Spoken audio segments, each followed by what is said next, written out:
नमस्कार साथियों।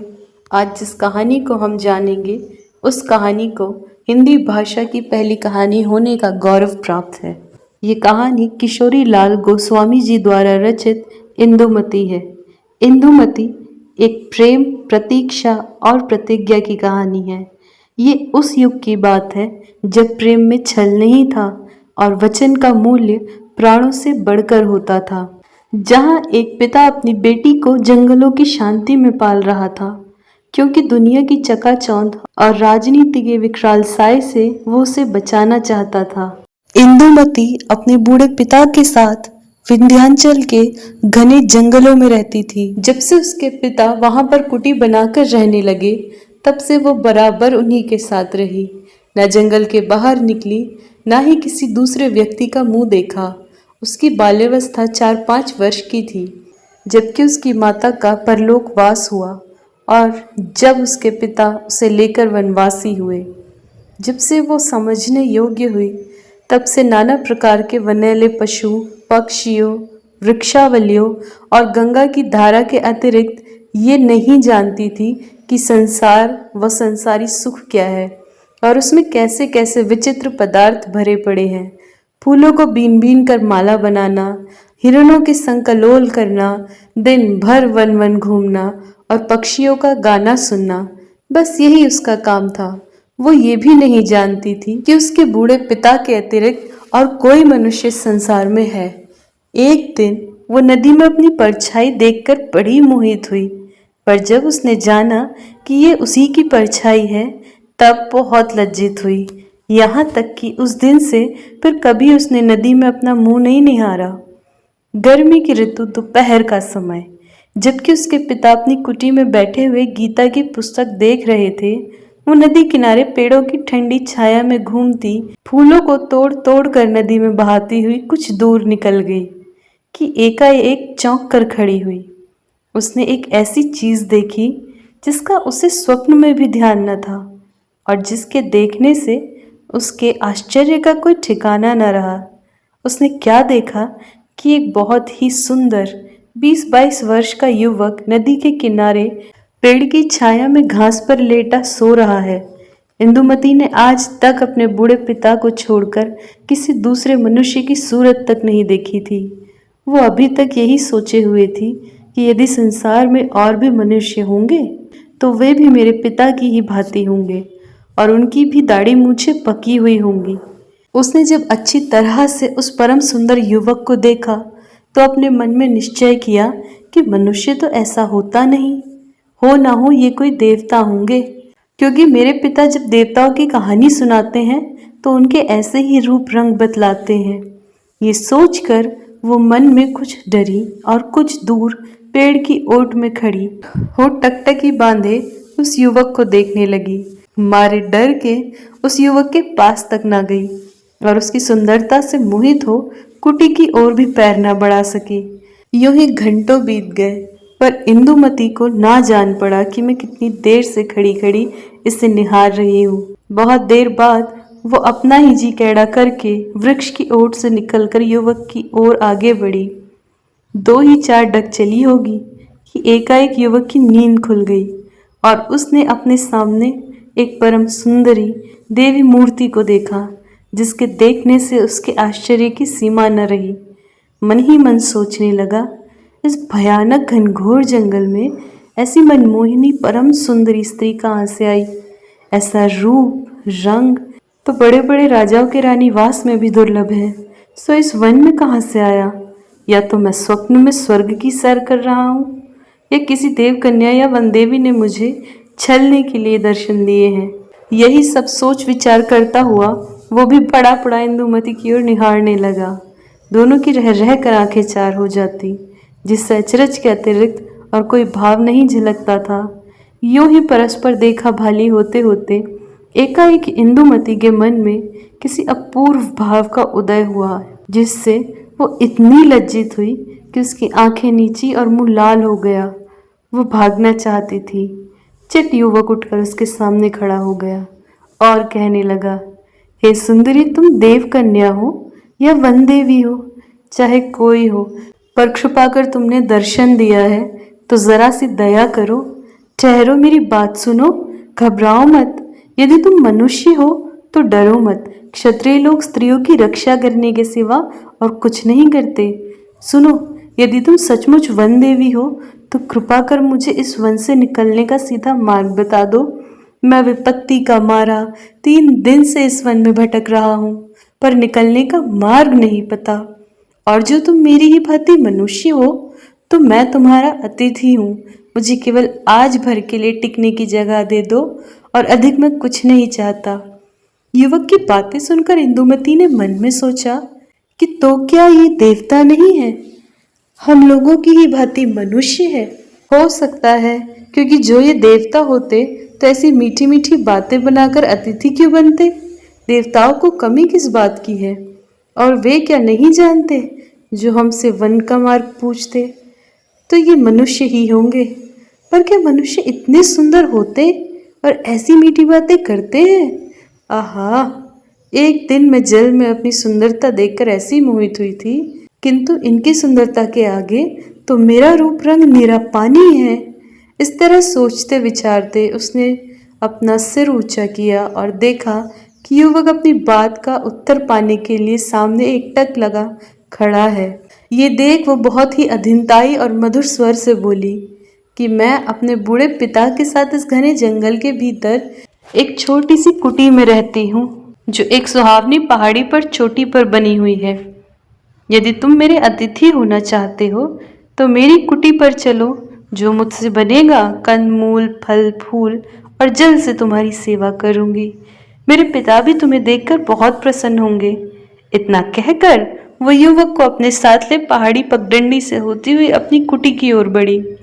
उसने जो युवक से कहा था कि मेरे पिता भी तुम्हें देखकर बहुत प्रसन्न होंगे, सो केवल अपने स्वभाव के अनुसार ही कहा था, क्योंकि वो यही जानती थी कि ऐसी सुंदर मूर्ति को देखकर मेरे पिता भी मेरी भांति आनंदित होंगे।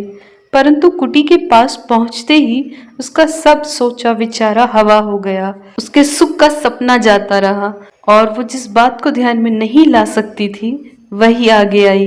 अर्थात वो वृद्ध अपनी लड़की को पराये पुरुष के साथ आती हुई देखकर मारे क्रोध के आग बबूला हो गए, और अपनी कुटी से निकलकर युवक के आगे खड़े हो कहने लगे, अरे दुष्ट, तू कौन है?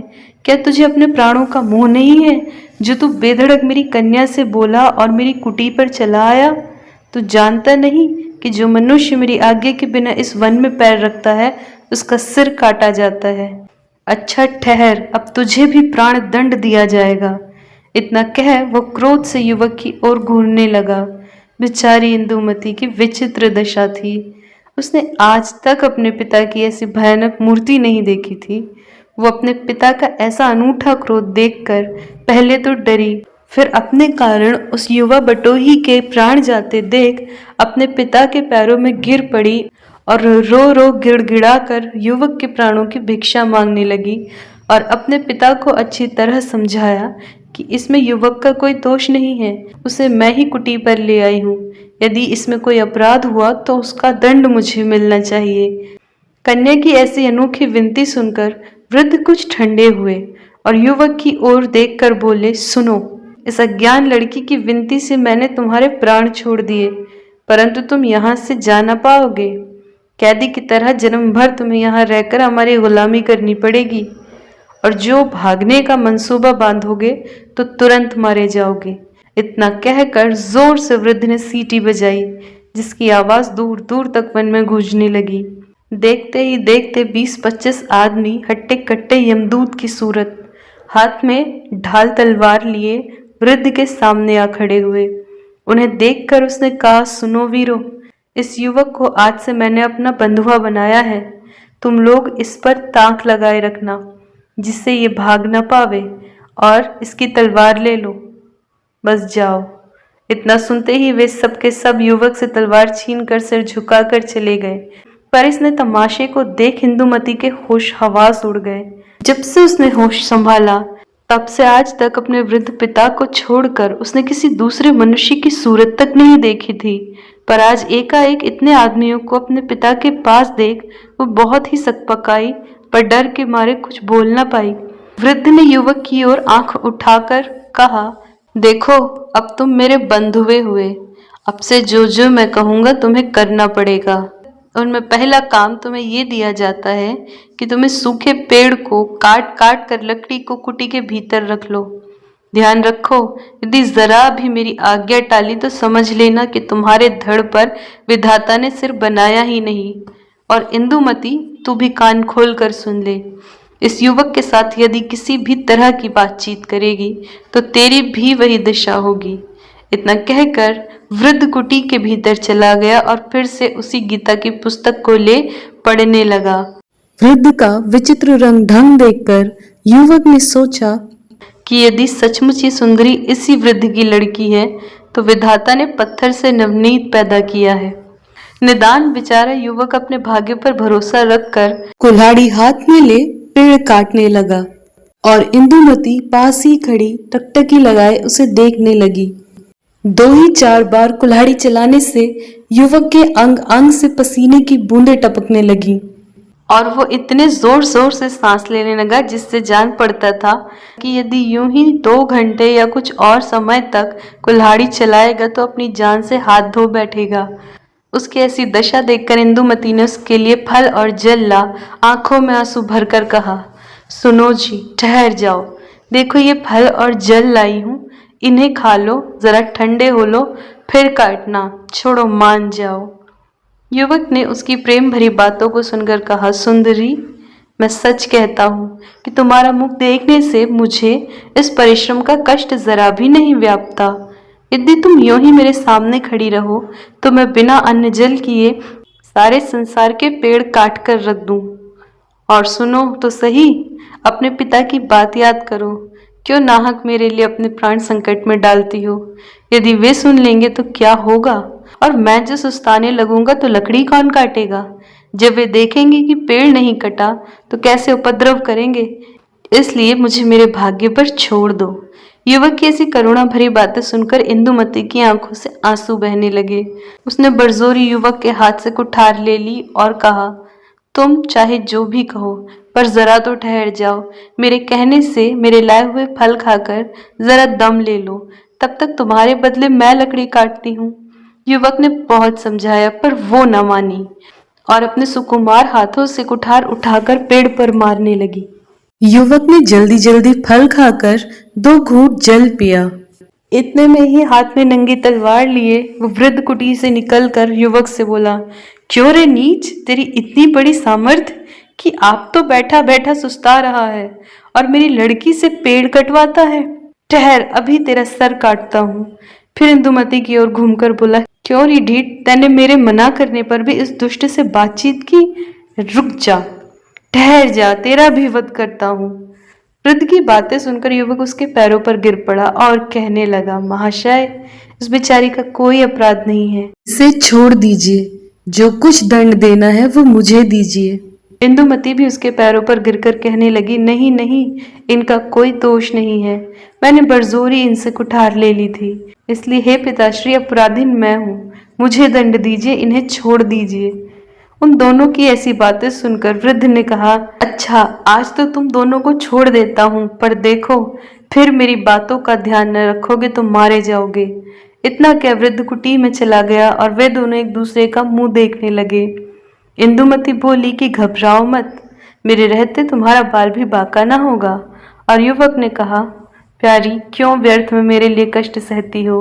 और सुनती है री इंदुमती, इसे कुटी में ले जाकर सड़े गले जो फल है और गंदा पानी जो रखा है वो इसे खाने और पीने को दे, परंतु सावधान, मुंह से एक अक्षर भी न निकलने पावे। और सुन बे लड़के, खबरदार, जो इससे कुछ भी बातचीत की तो जीता ना छोड़ूंगा। ये कहकर वृद्ध पहाड़ी पगडंडी से गंगा तट की ओर उतरने लगा और उसके जाने पर इंदुमती मुस्कुराकर युवक का हाथ थामे उसे कुटी के भीतर ले गई और वहां जाकर उसने अपने पिता की आज्ञा को मेट कर सड़े गले फल और गंदे पानी के बदले अच्छे अच्छे मीठे फल और सुंदर साफ जल युवक को दिया। और युवक के बहुत आग्रह करने पर दोनों ने साथ फलाहार किया और फिर दोनों वृद्ध के आने में देर समझकर बाहर चांदनी में एक ही चट्टान पर बैठकर बातें करने लगे। आधी रात जा चुकी थी। वन में भयानक बनेले जंतुओं के गरजने की ध्वनि फैल रही थी। 4 आदमी हाथ में तलवार और बरछा लिए कुटी के चारों ओर पहरा दे रहे थे। कुटी से थोड़ी ही दूर पर एक ढलुआ चोटी पर 10-12 आदमी बातें कर रहे थे। इंदुमती के पिता एक चटाई पर बैठे थे और सामने 10-12 आदमी हाथ बांधे जमीन पर बैठे थे। बड़ी देर सन्नाटा रहा, फिर वृद्ध ने कहा, सुनो भाइयों, इतने दिनों के बाद परमेश्वर ने हमारा मनोरथ पूरा किया। जो बात एक प्रकार से अनहोनी सी थी, वो अपने आप ही हो गई। ये परमेश्वर ने ही किया, नहीं तो बेचारी इंदुमती का बेड़ा पार कैसे होता। देखो, जिस युवक की रखवाली के लिए आज तीसरे पहर मैंने तुम सबसे कहा था, वो अजयगढ़ के राजकुमार, या यूं कहूँ कि अब राजा हैं। उनका नाम चंद्रशेखर है। उनके पिता राजशेखर को उसी बेईमान काफिर इब्राहिम लोदी ने दिल्ली में बुलाकर विश्वासघात कर मार डाला था। तब से ये इब्राहिम की घात में लगे हुए थे। अभी थोड़े दिन हुए जो बाबर से इब्राहिम की लड़ाई हुई है, उसमें चंद्रशेखर ने भेष बदल कर इब्राहिम की सेना में घुसकर उसे मार डाला। ये बात कहीं एक सेनापति ने देख ली और उसने चंद्रशेखर का पीछा किया। निदान ये भागे और अपने घोड़े को इस सड़े द्वंद में गंवा दिया। राह भूल कर अपने राज्य की ओर ना जा सके और इधर वन की ओर आ गए। 3 दिन से इसी वन में भटक रहे हैं और कल मेरी कन्या के अतिथि बन गए। आज उन्होंने ये सब ब्यौरा जलपान करते करते इंदुमती से कहा, जिसे मैं आड़ में खड़े होकर सुन रहा था। वे दोनों एक दूसरे को जी से चाहने लगे हैं। तो इस बात के अतिरिक्त और क्या कहा जाए कि परमेश्वर ने ही इंदुमती का जोड़ा भेज दिया है और साथ ही उस दयामय ने मेरी भी प्रतिज्ञा पूरी की। इतना सुनकर सभी ने जय ध्वनि के साथ हर्ष प्रकट किया और फिर वृद्ध कहने लगे, मेरी इंदुमती 16 वर्ष की हो गई है। उसे कुंवारी रखना किसी तरह भी उचित नहीं है। और ऐसी अवस्था में जबकि मेरी प्रतिज्ञा भी पूरी हुई और इंदुमती के योग्य सुपात्र वर भी मिला, उसने इंदुमती के सामने प्रतिज्ञा की है कि हे प्रिय, मैं तुम्हें प्राणों से बढ़कर चाहूंगा और दूसरा विवाह भी न करूंगा, जिससे तुम्हें सौत की आग में न जलना पड़े। भाइयों देखो, स्त्री के लिए इससे बढ़कर कौन से सुख की बात होगी। मैंने जो चंद्रशेखर को देखकर इतना क्रोध प्रकट किया था, उसका आशय यही था कि यदि दोनों में सच्ची प्रीति का अंकुर जमेगा तो दोनों का ब्याह कर दूंगा, और जो ऐसा न हुआ तो युवक आप डर के भाग जाएगा। परंतु यहाँ तो परमेश्वर को इंदुमती का भाग्य खोलना था और ऐसा ही हुआ। बस कल ही मैं दोनों का ब्याह करके हिमालय चला जाऊंगा और तुम लोग वर कन्या को उनके घर पहुंचाकर अपने अपने घर जाना। 12 वर्ष तक जो तुम लोगों ने तन मन धन से मेरी सेवकाई की, इसका ऋण सदा मेरे सर पर रहेगा और जगदीश्वर इसके बदले में तुम लोगों के साथ भलाई करेगा। इतना कहकर वृद्ध उठ खड़े हुए और वे लोग भी उठे। वृद्ध कुटी की ओर घूमे और वे लोग पहाड़ी से नीचे उतर गए। आह, प्रेम तो धन्य है। जिस इंदुमती ने आज तक देवता की भांति अपने पिता की सेवा की और भूलकर भी कभी आज्ञा न टाली, आज वो प्रेम के फंदे में फंसकर उसका उल्टा बर्ताव करती है। वृद्ध ने लौटकर क्या देखा कि वे दोनों कुटी के पीछे चांदनी में बैठे बात कर रहे हैं। ये देख वो प्रसन्न हुआ और कुटी में जाकर सो गया। पर वो दोनों नए नए प्रेमी रात भर बातें करते रहे और बातों ही बातों में दोनों ने पूरी रात बिता दी। सवेरा होते ही युवक कुठार ले लकड़ी काटने लगा और इंदुमती सारा काम छोड़कर खड़ी खड़ी उसके मुंह की ओर देखने लगी। थोड़ी ही देर में युवक के सारे शरीर से पसीना टपकने लगा और चेहरा लाल हो आया। इतने में वृद्ध ने आकर गरज कर कहा, ओ लड़के, बस पेड़ पीछे काटियो। पहले जो लकड़ियां काटी हैं उन्हें उठाकर कुटी के पीछे ढेर लगा दो। इतना कहकर वृद्ध चले गए और युवक लकड़ी उठा उठाकर कुटी के पीछे ढेर लगाने लगा।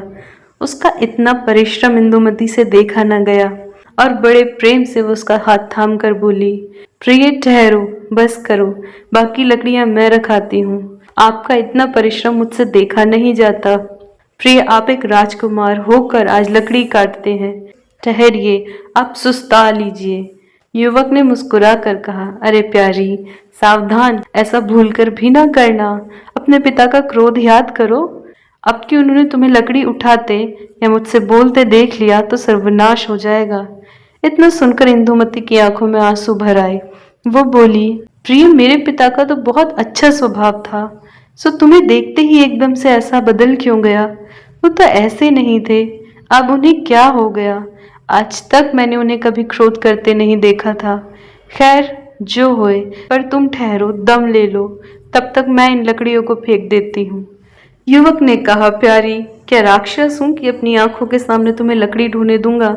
हटो, ऐसा नहीं होगा। सच जानो, तुम्हें देखने से मुझे कुछ भी कष्ट जान नहीं पड़ता। इंदुमती ने उदास होकर कहा, तुम्हारे दुख देखकर मेरे हृदय में ऐसी वेदना होती है कि क्या कहूँ। जो तुम इसे जानते तो ऐसा ना कहते। पीछे लता मंडप में खड़े खड़े वृद्ध ने दोनों की बातें सुनी और बड़ा सुख माना, पर अंतिम परीक्षा लेने के अभिप्राय में नंगी तलवार ले सामने आ गरज कर कहा, इंदुमती, कल से आज तक तूने मेरी सब बातों का उलट बर्ताव किया। फल और जल की बात याद कर और तू फिर इससे बात करती है। देख, अब तेरा सिर काटता हूँ।